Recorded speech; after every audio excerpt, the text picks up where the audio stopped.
around emotional sobriety and helping people heal the patterns that child trauma leaves behind.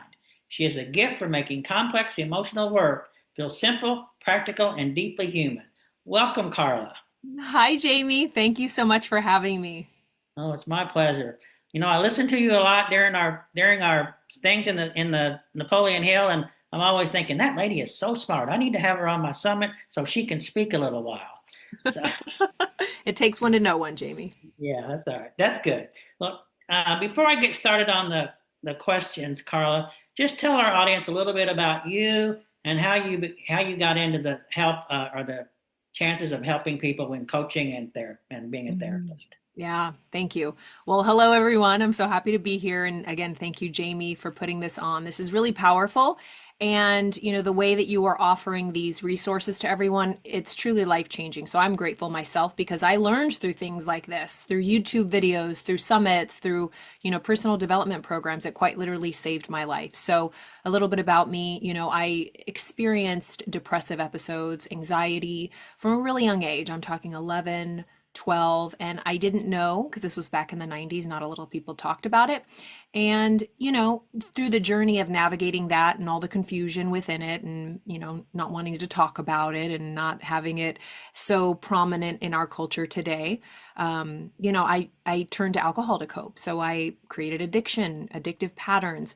And so through all of that, which I'm sure we'll get into in the interview, it just created a lot of problems, as you can imagine. And so through my journey, I found personal development, which is really based in a lot of psychology and philosophy and some spirituality. And so it quite literally saved my life. And so I've been hooked on it since. I found it at a young age. So I started asking questions. And I just am obsessed with the human condition and the human psyche and learning about myself and teaching others what I learn and just sharing it in a fun, lighthearted way. And that's just a little bit about how I got started in it, having, struggled with things myself and finding solutions for those problems and loving to talk about it and share it because we never stop learning. Well, that is true. I remember the first time I was going through and I walked in and saw a Zig Ziglar book, See You at the Top. I read that book and didn't realize there was a life like that. So like you, I became very passionate about learning about how to live the life that I just read about. Yeah. Well, Carla, you talk about a lot about emotional sobriety. Mhm. What does emotional sobriety mean to you, and why is it so essential for people healing from childhood trauma? Emotional sobriety is everything. So a lot of people connect the word sobriety when someone has an addiction, like a chemical dependency on a substance or a behavior or something that gives them this hit, this dopamine. It's like a chemical dependency.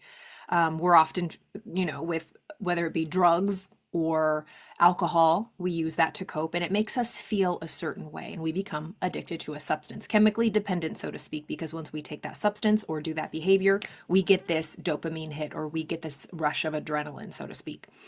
But when I find, and what I found with myself when I got physically sober, I no longer drank, I no longer was dependent on this chemical outside of my body, I realized, wow, and as a therapist, studying psychology, that whatever we're addicted to, whether it be, again, alcohol, drugs, cigarettes, smoking, pornography, gambling, overworking, those are actually our remedies. Those are our coping mechanisms. That's what we reach to make us feel better. That's our solution. So alcohol was not the problem. It was actually my solution. But I realized that solution was very maladaptive. It was very harmful, and you can't go, it's unsustainable. So once I was physically sober, once anybody gets physically sober, we realize the emotions, it's the inner world that caused that. That was really the cause of the effect. Remember, everything you do, every behavior you do is because of first how you feel inside. It's like classic cognitive behavioral therapy. We think, we feel, we act. We don't do anything, we don't take any action or have any behavior unless we first feel it. Well, what causes our feelings? Our thoughts. So it all goes back to thoughts. So it was my thinking that was the problem. My thinking was the disease. So even if you never have had a physical addiction, we all have emotional addictions, and we are addicted to familiar thought patterns, old narratives, identities. Some are good, some are bad. Some people have great addictions and patterns and habits, but we are chemically dependent because think about your body. Your brain constantly, we have neurotransmitters which, emit hormones and they bathe our body. We are being bathed in hormones and neurotransmitters are being, shot off every second. And so we are chemically bathed. The best pharmacy is quite literally our brain. Our brain is just this chemical pharmacy that is always, again, bathing our body. But what causes certain neurotransmitters and neural pathways to get lit up and hormones to be bathed, and the adrenaline or the cortisol or the dopamine? Our thoughts, our surroundings. So when I say emotional sobriety, I mean, what emotions are we addicted to that are causing negative feelings, negative states, negative moods, and negative behaviors and patterns in our life? So I just want you to reflect on your own life. How are you feeling? Are you joyous? Most of the time, by the way, we're human and we have all the emotions. This is not like, positive, what do they call it? Toxic positivity and, bypassing and all of that stuff. It's about, what is your baseline? What is your predominant mood? Where is your homeostasis? Like, where do you feel comfortable and safe? Is it always worrying about something? Always thinking and ruminating? Always trying to fix a problem in your own mind? Arguing with people in your head? Remembering the past? Is that your baseline? If you're not worrying about something, something is just off. That's an addiction. So again, when I say emotional sobriety, what emotions are you addicted to? Are you addicted to love, faith, happiness, joy, positivity, optimism? Or are you addicted to fear, worry, doubt, pessimism? Everything's going to go wrong. We all fall on a spectrum, but the way you feel is how you're going to realize, what am I addicted to? And so when we're addicted to negative things, we need to become sober, because sobriety, that internal sobriety, is when we're clear-minded, when we're in what internal family systems, this modality of therapy, calls self energy, when we are being led by self. We're connected, we're calm, we're creative. There's 8 C's when it comes to internal family systems. But when we're in self energy and we feel peaceful and calm, that is when we are connected, when we're sober, as I like to call it. And I hope I answered your question. This is a really big topic, but basically, how are you feeling? Do you feel like your emotions are, pulling you around and you have no control? It's like, are you blacked out on anger? People say, I'm seeing red, because we truly can. You know how there's ABV, the alcohol by volume in each, like a glass of wine has an ABV of like 5 or these days, or 14 these days. I mean, heck. So every thought you have has an ABV, metaphorically speaking. Can you afford that worry thought? That has an ABV. It's like 100 proof. You might as well just take a shot and just like, we go offline. Every thought you think you can become belligerent and blacked out, and you are no longer in control. Your emotions are. So I know I've said the same thing a million times, but emotional sobriety is just when you feel in control, you feel peace and calm with the thoughts that you're thinking on a regular basis.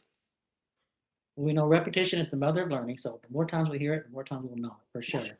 But the one thing that I'm gonna, habits when, especially when we're experiencing childhood trauma, some of our habits can be things that we think are good, but they're not so much. We just made them so because we feel safe in that environment. And Mhm. a lot of times it's, we become the strong person, and we think that that is something that's good. But if you have a habit, Carla, that, like self development, that Mhm. can be a habit that, if you read some kind of self development books, especially with childhood trauma, they Mhm. can give you more trauma than if you have a trauma informed, like self help book. If Yeah. you don't know that something is bad for you or that you're doing it, how do you point out to your clients, well, this could be an addiction that is keeping your peace away, like Mhm. overworking, for instance. Yeah, like overworking or, being addicted, because it's about avoidance. So I would say, listen, what are the results in your life? Are you having trouble keeping healthy relationships? Are you having trouble making time for your children? Like, when there's an imbalance in your life and things aren't going well in your interpersonal relationships, I mean, or with yourself, you're not getting enough rest, you don't feel like you can ever have a day off. You're just looking at kind of what's happening in your life and how you feel, because people who are growth oriented, we're all growth oriented, by the way, but some people, that's just something that they are passionate about, overachievers, people who work hard, people who are driven, people who are always wanting to work and grow on themselves. We shouldn't pathologize that. Let me just say that right now, because a lot of people can look at somebody who's very driven and very focused on their business and say, that's a trauma response. No, do not. I do not agree with that. That's happened to me so many times, because success for everybody's different. Don't let anybody tell you how you see success is wrong or right. So, for example, I've always been a very driven, very goal oriented person.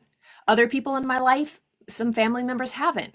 So, I'm not going to have them make me second guess, like, oh, maybe this is wrong. Maybe it's a trauma response. Maybe I'm just avoiding something. That work is within. So, I would say turn within.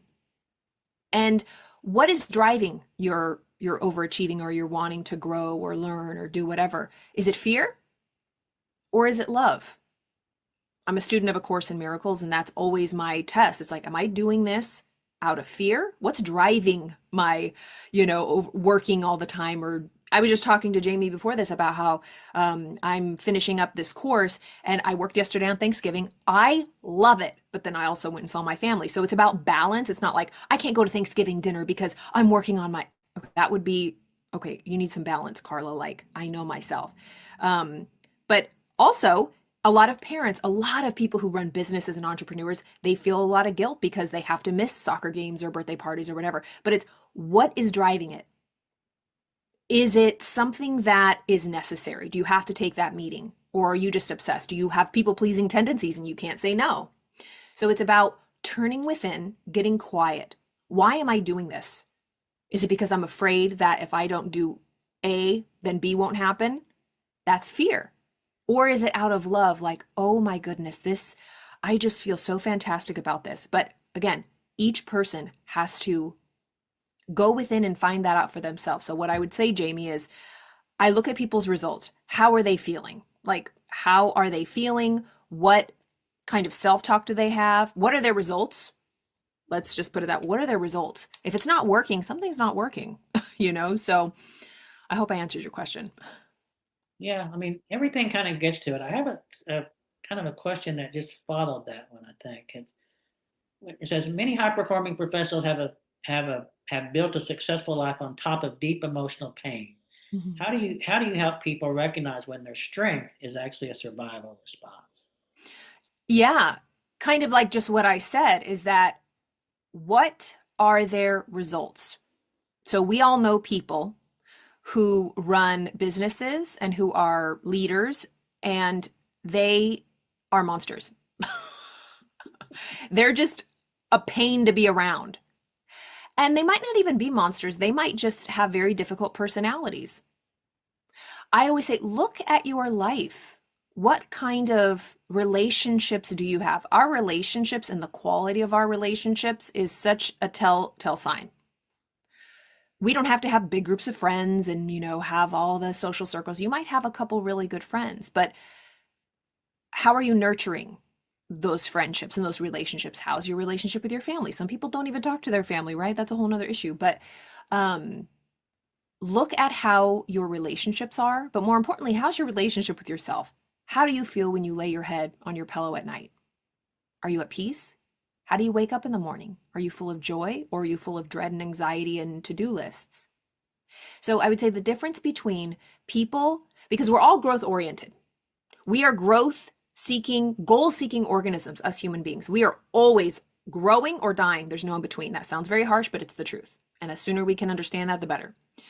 We are either always growing or we're dying, period. There's no neutral. We can't rest on our laurels. We quite literally aren't built that way. It's an illusion of the mind. And it doesn't have to be some big achievement all the time. It's day by day, just little things, right? We're always growing or dying. And so depending on what we are working towards, what's driving it? What's driving our high achievement? Is it fear? Is it, if I don't achieve this, I won't be good enough or lovable or worthy? What am I afraid of? If I stopped right now, what am I afraid would happen? Am I afraid of what other people would think? Or is this coming out of a true love, a true place in my soul that I want to express and create and build this thing? And so everybody is meant to grow. And so I am very careful around telling people that it's a trauma response or pathologizing, like, oh, because that, if we were to go to all high achievers and say, oh, you should really just slow down. You're doing a lot. Is there something you're avoiding? Right? Um, what we're saying is we think that it should look one way. Everybody should be docile, calm, sitting on a lily pad like Eckhart Tolle. I love Eckhart Tolle, but like I'm just saying, like we think that peace and success is not wanting anything and just sitting quiet and really calm. For some people that is, not for me. Not for me. And I very passionate about that because people have questioned that. People who don't have my drive or see what I'm doing, and that's okay. But I don't let that dictate how I or my clients when I'm asking them, what's driving this? There's nothing wrong with it. If you are a high achiever and you want to go for it, go ham. But, what's driving it? Well, I mean, we all want what we feel is best for in our life, right? And if we have the capabilities of doing something, especially something that can help transform other people's lives, Mhm. then and if we elect not to do it, it almost becomes a self-love thing, right? Mhm. I'm not going to love you enough to help you because I don't love myself enough to help me. Yeah. How do you get us to kind of move past that and take off the mask that we have? Mhm. Because a lot of times, I can be around a lot of people for a while, but they know this much about me, but they don't know this much about me. And after a while, Karla, it becomes, well, people will say, I know Jamie, but not too much, right? And you don't build those close relationships. How Mhm. do you just kind of address those things with people who have experienced trauma to Mhm. help them just realize that you can get a better life and still do these things, but be open with yourself and love yourself?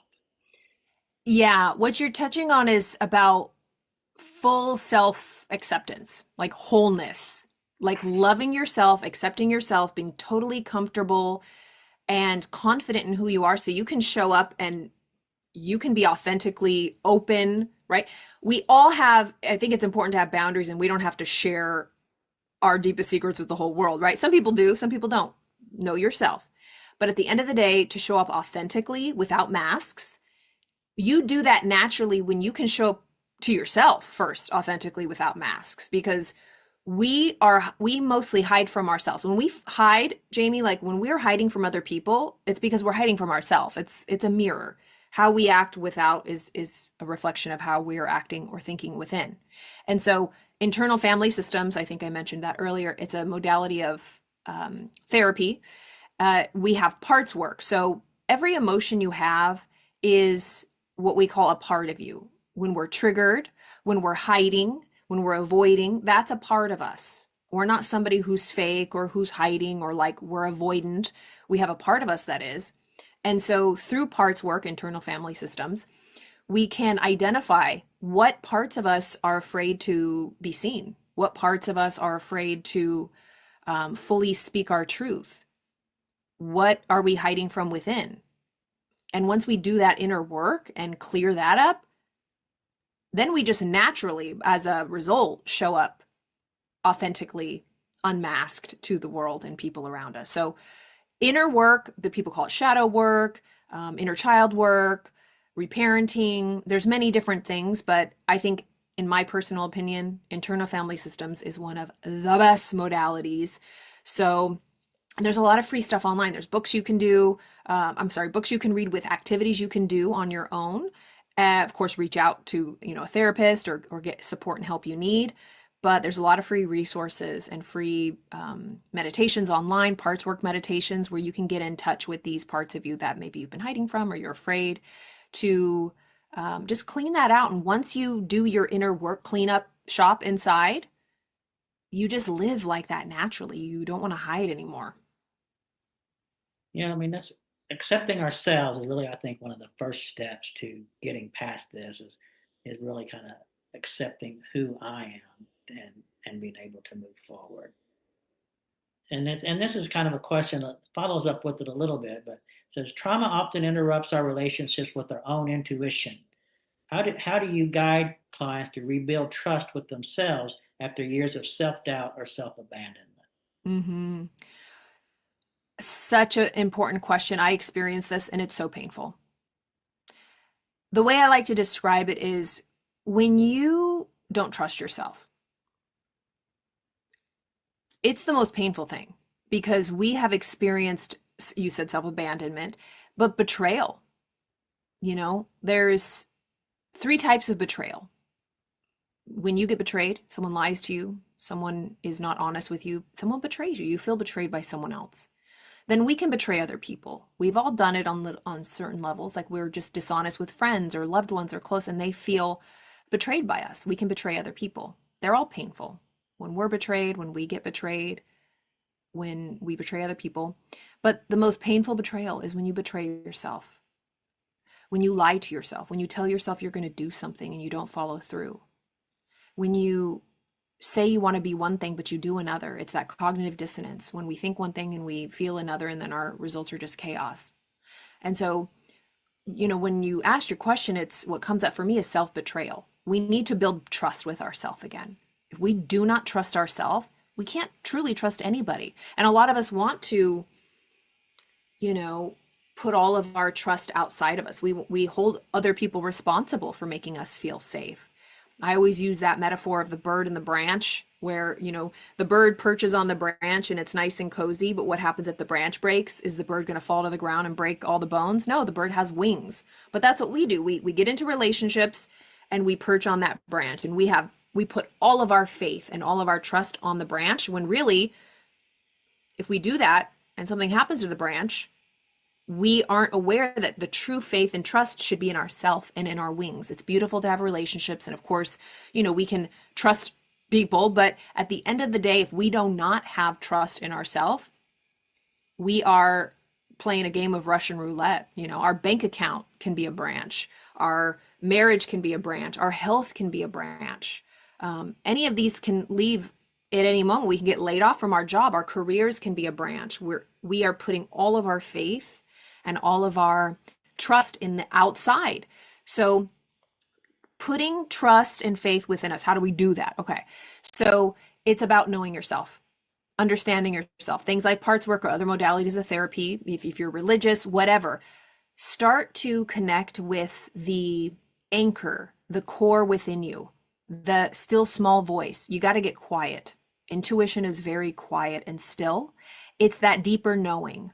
We all have it, but if we are continually keeping this loud on purpose or focused on the outside world, we will never come home to ourselves, because a lot of us aren't home. We're out running around, kids playing in our neighbor's house and running around on the streets. It's like we don't want to come home because it's we're afraid to come home or whatever. But it's about coming home to yourself, trusting yourself. And how do you build that? Spending time with yourself, getting to know yourself. Because when you are ignorant and you don't know and you remain in the dark, you're fearful. You're afraid. But knowledge is turning on that light. It breeds and builds faith. It fosters trust with self. And then lastly, it's giving yourself a command and following it. I know we talk a lot about self-discipline.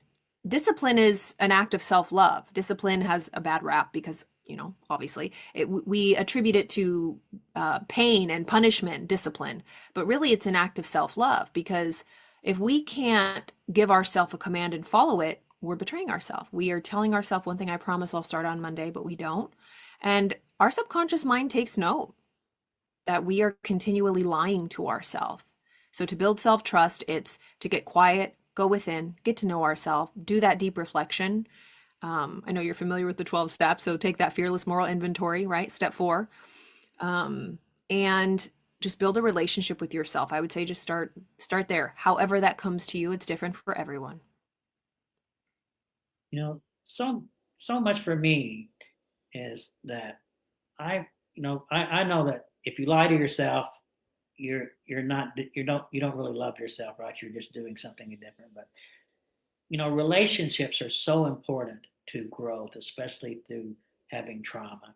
And the one thing, Karla, that a lot of times when people will ask me, especially if there's going to be more than 2 people there, can you come to this event? I'll say no. I don't want to do it, or I'll say yes and then change my, cancel at a later time. Why do we to because we know relationships are so important to our advancement in life? Why do we just sometimes avoid those relationships and stay in a small arena? hmm Well, because we're afraid. We're afraid that they will see us, that they won't like us, that they'll abandon us, that they'll reject us. We're afraid of what they'll think, that we're not worthy. I mean, the greatest hits of unworthiness and fear and lack and um, one connecting, having someone see you truly and completely. And this goes into, again, I love the Course in Miracles, and it talks about how we our individual ego selves, we are separate. We want to be separate. And it is an addiction to me, mine. I'm here. My name's Karla. Jamie's over there. We're separate. I don't want to be one with you, because then I will disappear. Because when we're really afraid of love. We're afraid of that oneness. We're afraid of coming together. We're afraid of love. We're afraid of joining, because then what about me? I will no longer have a separated self and identity. So, I mean, that's a meta view of what you just kind of said, but like, why do we avoid relationships? Because we're afraid of love. Because then we would cease to exist. I won't be special. I won't be individual. I won't be different anymore. And so that goes into a bigger topic of like, we all claim to want oneness and harmony and peace and everybody to get along, but we really don't. And if we're honest with ourselves, we'll say that. Think about the person or the groups of people that you dislike the most or disagree with or hate. Do you want to be one with them? I bet you would say no. You got a lot of work to do. You want nothing to do with them. But it's all or nothing. Either we're all one. Either you want to be one with everyone. It's very it's, I don't know, black and white. It's either you are in the mindset of oneness and love and openness, or you in the mindset of fear, separateness, and you know, yeah, just being on your own. Well, that's the one thing, and I think a lot of people with childhood trauma is we weren't loved when we were kids. hmm And so if we create safe environments, that wasn't something that we felt safe in because we never experienced it. Mm-hmm. And that's why I'm 65 years old, never been married, because I haven't really I think it through time I haven't really accepted myself, but Yeah. I'm just going more and more at it. But Mm-hmm. it all comes to love. And the one Mm-hmm. thing when I'm talking with therapists and coaches during this, they said, and typically they've had the experiences, is that when someone said that I believe in you and I'm not going to give up on you, that's when the breakthrough happened for them. I Yeah. think that, if people can find a therapist or a coach that won't give up on them, then they realize that through time, like you said, they can change and they can move forward. Mhm. Yeah.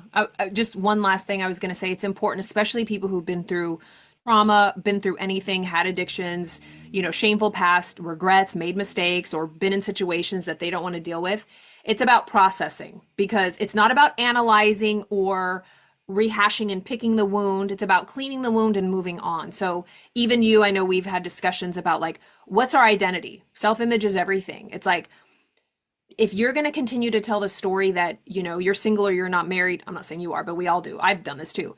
Like, I'm single and I'm married because I can't trust or I don't know what it is like to love. It's like, okay, that's a narrative. That's a story. Do I want it to be true? No. What is behind this perpetuating identity that I can't keep strong relationships because I never got it when I was younger? The truth is, you might never have gotten when you were younger. But what process, find the parts of you that feel unloved, that feel like unsafe, that feel like you can't trust anybody, then you give yourself that trust. It's never coming from the outside world, ever. When you can give the parts of you as a fully grown adult now, validating them, seeing them, we can't change the past, but when we can just acknowledge them, listen to them, and give them the support, emotional support, then we can move on. Because if we keep thinking that this is something that we can't change, or we have to continue to rehash, or sit in therapy for years and years, that's not what I believe in any way. We can change anything, but we have to first process it and then move on you know Well, Stephen Covey said, if you think the problem's out there, that's the problem. yeah. So, so you have to, and the one thing that I've really kind of learned a lot in this summit so far, dealing with experts, is there's a lot of work to getting to where you want to go, especially if you had trauma in your childhood, because the first 7 years are so important. Mm-hmm. Is that you just have to learn to do the work, trust that everything is going to turn out okay, and that's why I just always am saying in these videos is get someone like yourself, get somebody that has you can't take someone somewhere if you've never been there. Yeah. So find someone that's been through something similar to what you've been through. Then you can tell them everything and they can really get you there. So it's important to, you don't climb the high mountains by yourself. You get someone that knows what they've been through to get here and then help you get there. Yeah. That's important. It says, for someone listening today who feels overwhelmed by their healing, what is one simple, powerful practice that can start today to create emotional safety inside themselves? Mm-hmm. Yeah, I think it kind of is connected to what we just said. If you said if someone is having trouble with healing or addicted to their healing, what was the question? Overwhelmed by Oh, their healing. yeah. It's a lot. I mean, it's a lot, but you're already uncomfortable. I mean, whether we're healing or not, say you didn't choose to heal, you already feel overwhelmed. So you can either avoid it all and shut it all down and feel minor and, big spikes and minor little streams of overwhelm throughout your whole life, never dealing with it. Or you can go in and have it be painful one time. You know what I mean? But be very strategic. Like, it doesn't have to take a long time, especially with modalities like EMDR. I do EMDR. I work with people with trauma via EMDR. It's super powerful. Our brain is malleable. We truly can rewire our brain. It's like creating those neural pathways, the neuroplasticity. It's real. And so once we can address that in an effective way, we only have to do it once. It does not and this might be an unpopular opinion, but it can happen way faster than we think. But what I find, Jamie, is that we need to make a decision. You have to make a decision. Do you want to heal? Do you want to overcome this? Do you want to stop living old patterns? You have to make that decision first. Well, in a sense, if you're an alcoholic, you have to hit bottom, right, Mhm. to quit drinking. And it's the same way here, I believe, is that you're going to keep going with the same patterns until you learn to love yourself. Yeah. And once you learn to love yourself, then you can learn to love other people, learn to get into relationships. Maybe some of the abandonment issues that we grew up with as a kid will go away because you Mhm. feel that you're worthy enough not to be abandoned. Yeah. I think that it's just so much that it all, and then at the end of the day, we can talk about another year about it. But if you don't love yourself, you're not going to be able to reach the goals and the life that you really want. Yeah. Yeah. Yeah. Processing, I like to like emotional processing is just like actual processing. Like say we sat down and we had a great meal of like a steak and vegetables and we chew and chew and chew and then our body takes it, the enzymes in our stomach digest it, breaks it apart and we pass it through. It's processed through our body.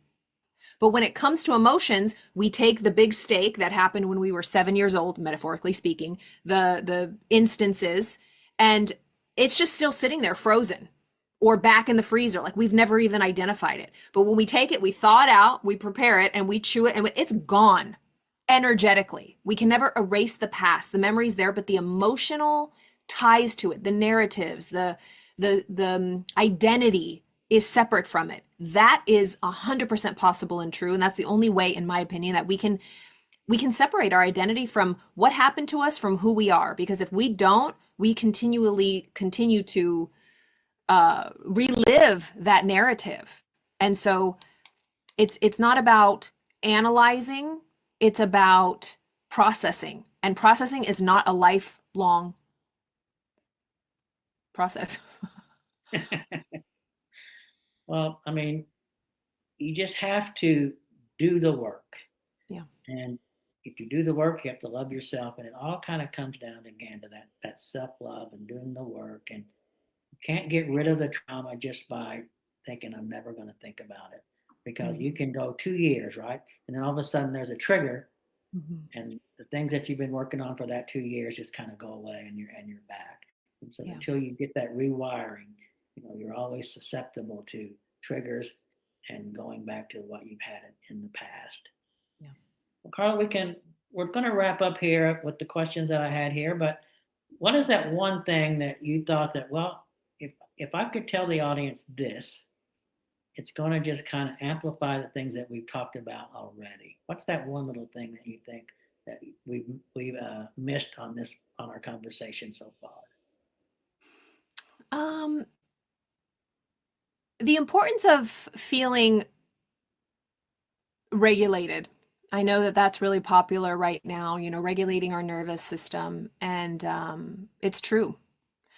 When we are constantly in a state of fight and flight and in a sympathetic state, when we feel always on guard, on edge, hypervigilant, even I found in my life, it can be so slight.